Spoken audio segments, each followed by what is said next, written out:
Thanks again to State Public Education Secretary Dr. Arsenio Romero for that interview.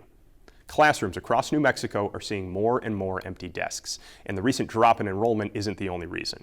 Chronic absenteeism has long persisted throughout the state, and education officials have introduced new initiatives to stamp out the growing concern. This week, KUNM's Megan Kamrick hosts a special roundtable to discuss those plans and asks how state education leaders can address new problems that have popped up since the pandemic. Thanks, Lou. Joining me around the table are Leslie Kelly, the Behavioral Health Coordinator at the State Public Education Department, Terry Wimborne from United Way of North Central New Mexico, and Juvenile Probation Supervisor Esteban Gallegos from CYFD. Thank you for being here. Starting broad on this topic, Leslie, what is chronic absenteeism and how is that different than when a student misses a few days of school? Thanks for the question, Megan. So chronic absenteeism is when students miss 5 or more days of school. And it's different because all the research backs up that when students miss more than 5 days of school, they're less likely to graduate from high school, whether it's excused absence or unexcused absence. And Esteban, what happens to kids who repeatedly don't show up to school? And how do the impacts stretch beyond just them and their families into communities? Well, ultimately, I think there's a belief that if kids aren't in school, what are they getting involved in? And a lot of times that is delinquent activity. That could be substance abuse, trying to find that belonging, if you will. Ultimately, when the schools send the case to juvenile probation, we have a role to try and support and intervene and try to identify what those barriers are. And Terry, are there communities or portions of the student population that have struggled more than others with this? Oh, absolutely. PED actually has a dashboard that talks about the data, and what we're seeing is that students who are housing insecure or unhoused, students with disabilities, students experiencing poverty, and some students of color are suffering more and having more absences than other students. Terry, let's stay with you. What is New Mexico's history with chronic absenteeism, and how has the state previously tried to address the issue? So initially the state was using the Compulsory School Act, which pretty much said you have to have your child in school, but only focused on truancy. Truancy is unexcused absences. With the advent of the Attendance for Success Act, which was passed in 2019, the state moved over to looking at chronic absenteeism. Basically, that's saying excused, unexcused, and suspensions, the child is out of school. The child is going to miss, and the child will eventually fall behind. So now we're focusing on how can we partner with families and do more to address the issues and the barriers that keep children from coming to school. So less punitive, more finding out what's going on. Much more less punitive. We're not looking at punishing parents. And I'll tell you this, I don't believe there's a parent in this state that doesn't care about their child's education, but I do believe there are parents who are overwhelmed. I think there are parents who, they're living in poverty, or they have 3 jobs, or there are so many other things going on in their lives that are first, that attendance does not reach the top of the list. And those are the parents that the school wants to partner with, talk with. How can we solve those barriers? And Leslie, PED is doing things differently now. What wasn't working before? What's an example of the department's new approach? Well, with the Attendance for Success Act, it's really taking a completely different view of, it's not punitive. I mean, to suspend a kid for not being in school makes 0 sense, and those kinds of things happened. Is that we are partnering with national partners. For the 24 legislative session, we asked for $17 million to support this so that we could have staff in schools supporting attendance. We ended up with $5 million, and so with those funds, we're kicking off a statewide media campaign, but also we're looking at the 7 largest districts and providing funds for them so that they can partner with PED, United Way, our national partners, and look at best practices and evidence-based interventions to get kids back in school. And that's, like Terry said, it's not just focusing on the student, it's looking at the community, it's bringing in parents, it's if the school is unable to do it, one of our partners can come in if the family's more comfortable with that. So we are really looking at root causes and barriers rather than just blaming families or assuming kids don't want to be there. What prompted that shift? Well, I think the pandemic was huge and a lot of prompts. Although this was passed before the pandemic, Right, and so it passed right before the pandemic, and so there wasn't a lot to be done because there wasn't a lot of funding, to be honest with you.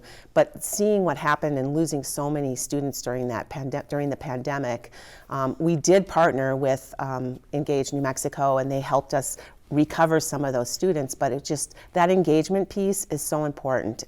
Looking at the other, like Esteban started to talk about, like dropout prevention. Attendance is completely connected with dropout prevention, focusing on 8th and 9th grade transitions, because that's when we lose a lot of students. So I think that seeing what disengagement from school did, it just supported our goals of really re-engaging and the importance of engagement. And what do the numbers look like now? I mean, have the changes worked? There has been an improvement. It's incremental. It's not going to change overnight, but we have seen there is improvement from, the pandemic to now. And we have goals to improve every single year, and we're pretty certain that that can happen. Some of the work that's being done in individual districts, they've already seen great gains in attendance, reduction in suspensions and expulsions, and retaining our 9th graders is what we really want to do. So. And are private schools also worried about absenteeism? Are they doing anything different in terms of engagement or discipline? I'm not aware of that, and maybe Terry can speak to that, but I'm not aware of private schools needing to partner with us in this way. Well, so the Attendance for Success Act does cover private schools, and it does require private schools, charter schools, public schools, all to adhere to the law. I will tell you, so United Way has been working on attendance since 2015, and we've been offering conferences for school-based attendance teams since 2017. In 2020, we started partnering with the Public Education Department on these conferences and went statewide. And what we do is we offer to school-based attendance teams the opportunity to learn more, to get professional development, to figure out what needs to happen. And we have private schools, public schools, and charter schools all attend these conferences. This past September, our conference had 400 attendees from around the state. And we know that this work is extremely important. And our group, United Way, facilitates a group made up of interested community members who want to make sure that attendance succeeds in this state. I imagine that's helpful for people to just share our best practices. Oh, this is what worked absolutely. for us. And in fact, that's what schools asked us early on. Please, I don't care what happens in Baltimore or what works in Baltimore, what works in New Mexico. And so we've been really lucky that I've seen wonderful things happening in this state. Schools are doing fabulous things, and so we ask them, come and present to other schools, and they do. And it's just phenomenal. Can I just ask you real quick, Terry, you mentioned this just before we started taping. You had a great example of how school worked with parents whose kids were just perpetually late. I did.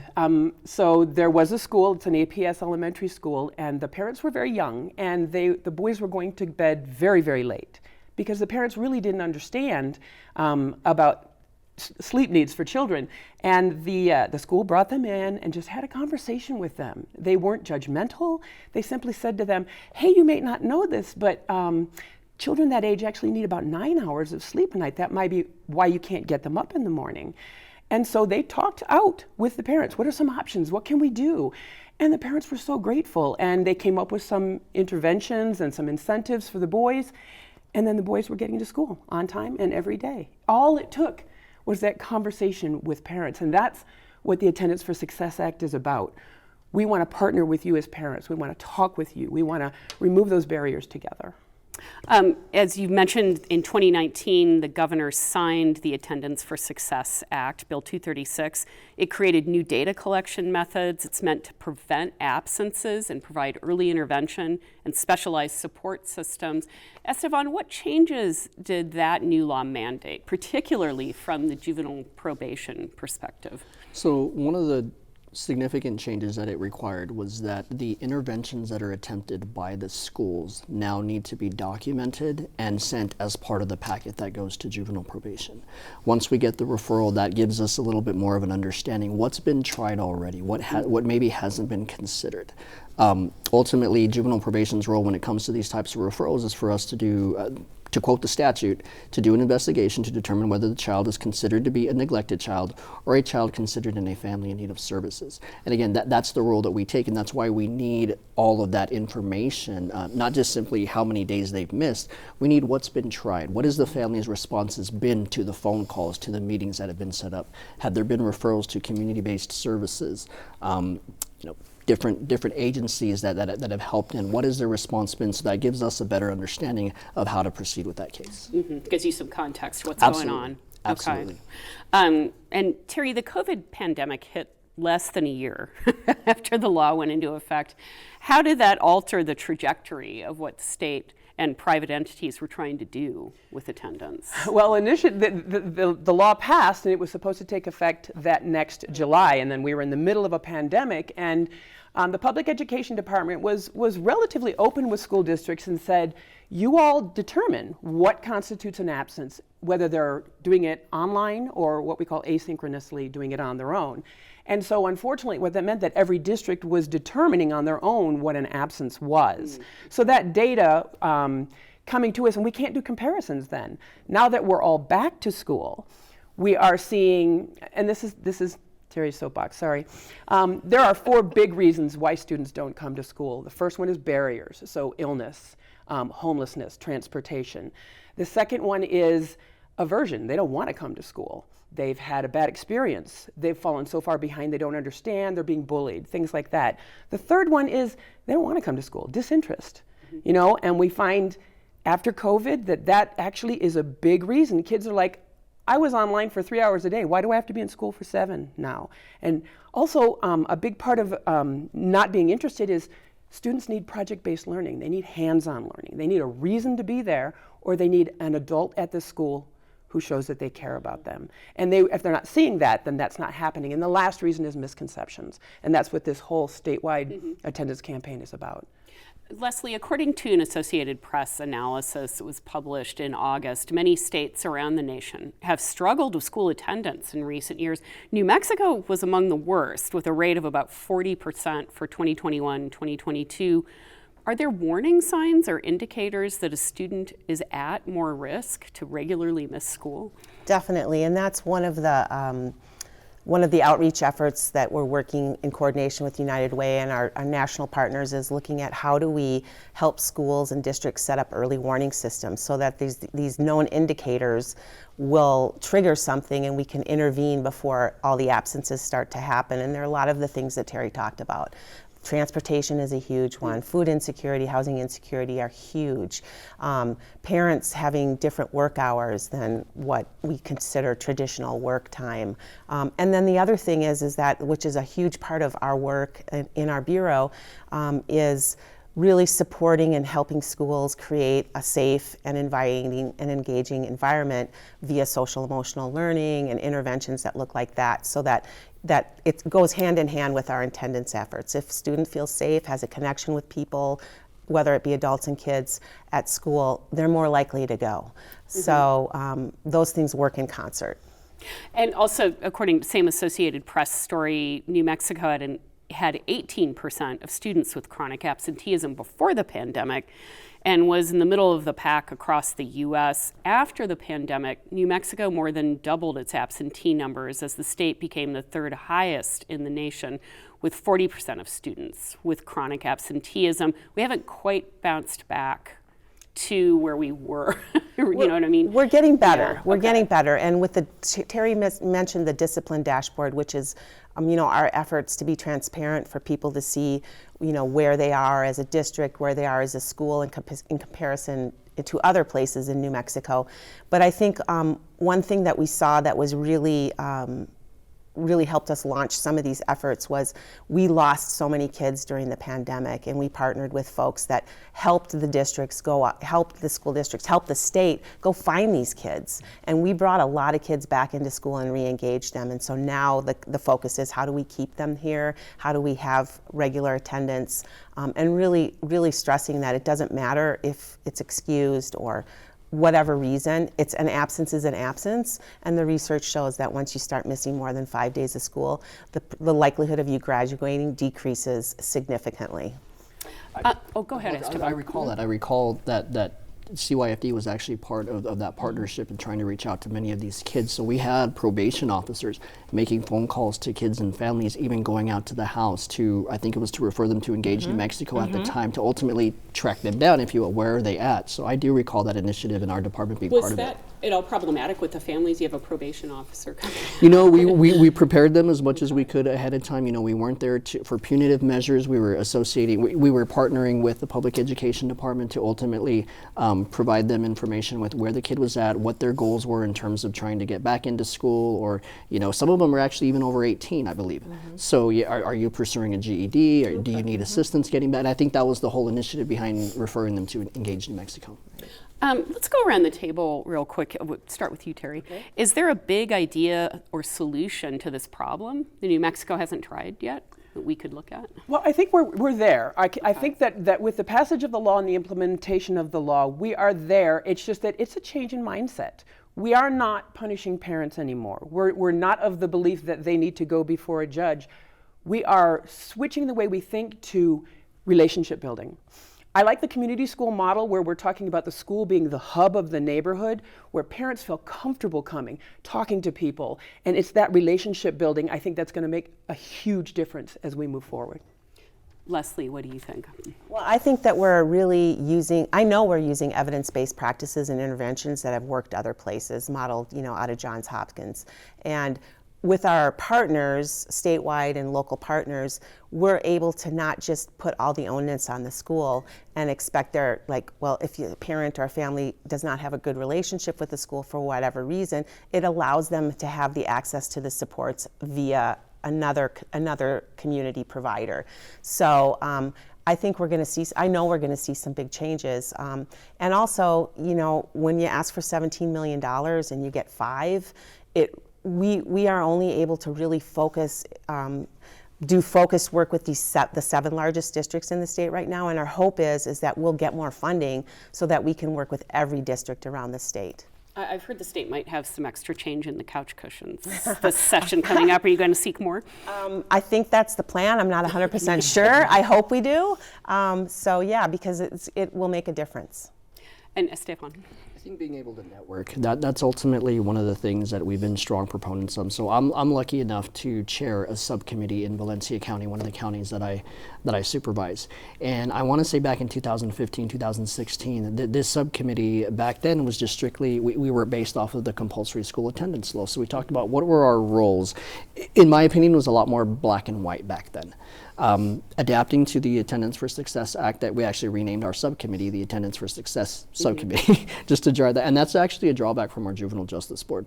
Terry is in fact one of our recurring members and greatly appreciate her. But gathering together, we talked about best practices and sharing that. So we have representatives from each of the school districts that are in our district, or in our county, if you will. We've held attendance conferences as well. I know Terry talked about the statewide. We've had local ones for Valencia County for professionals to, again, advise of what the law indicates, what juvenile probation's role can be, what resources are available. Just about a month ago, we had one at the Belen Consolidated School District at Belen High School for kids and families, specifically to provide them those resources that are available. It's kind of like a health fair, if you will. Lastly, one of the things I've always been a strong component in, and I think everybody would agree that unfortunately in some situations peers have more influence on kids than parents, than law enforcement, than probation officers, than whoever. Why does that always have to be a bad thing? Is there ever a situation where we can use those peers that want to pursue potentially a career in education or social work or something like that to have that type of influence with the youth?